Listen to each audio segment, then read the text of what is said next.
آج میں آپ کے ساتھ ایک مشہور امریکی مصنفہ نجلا ٹامی کیپلر کے اسلام قبول کرنے کا واقعہ شیئر کر رہی ہوں۔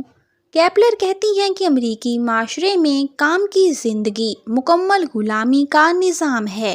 اپنے خاندان کی مثال دیتے ہوئے کیپلر نے کہا، میں نے 16 سال کی عمر میں زندگی، مذہب اور سماجی زندگی پر سوال کرنا شروع کیے۔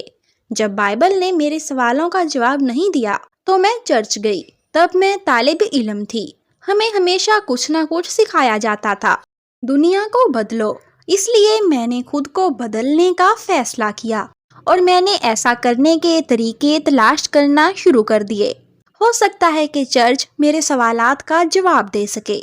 تو میں چرچ گئی اور کہا کہ سور کا گوشت کھانا حرام ہے، پھر ہم خنزیر کیوں کھاتے ہیں؟ کتاب کہتی ہے کہ ہفتہ کو گرجا گھر آنا، تو ہم اتوار کو کیوں آتے ہیں؟ میں نے ایسے سادہ سے سوال پوچھے، لیکن مجھے چرچ سے سادہ سوالات کے جوابات بھی نہیں ملے۔ اور پھر میں نے چرچ جانا چھوڑ دیا اور میں نے دعا کی، میرے رب مجھے کوئی راستہ دکھا۔ 3 سال میں نے دعا کی کہ اللہ مجھے راستہ دکھائے۔ 3 سال بعد اللہ نے مجھے راستہ دکھایا۔ ایک ترک طالب علم جو کہ یونیورسٹی میں پڑھتا تھا، اس نے نماز اور روزہ نہیں رکھا، لیکن مجھے اللہ اور اسلام کے بارے میں بتایا۔ مجھے جو اسلام بتایا گیا تھا وہ کافی نہیں تھا، اس لیے میں نے بڑے پیمانے پر تلاش شروع کی۔ مجھے حدیث کی 40 کتابیں دی گئیں جنہوں نے میری زندگی کو بالکل بدل دیا۔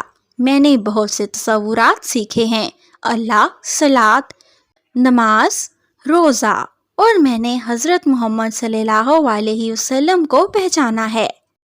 دوستوں، کیپلر نے اس بات پر زور دیا کہ اسلام سے ملنے کے بعد میں نے اپنے طرز زندگی کو بدل کر اسلام کے سانچے میں ڈال دیا، اور پھر اس پر مجھے عیسائی خاندان اور معاشرے کی طرف سے شدید تنقید کا نشانہ بنایا گیا۔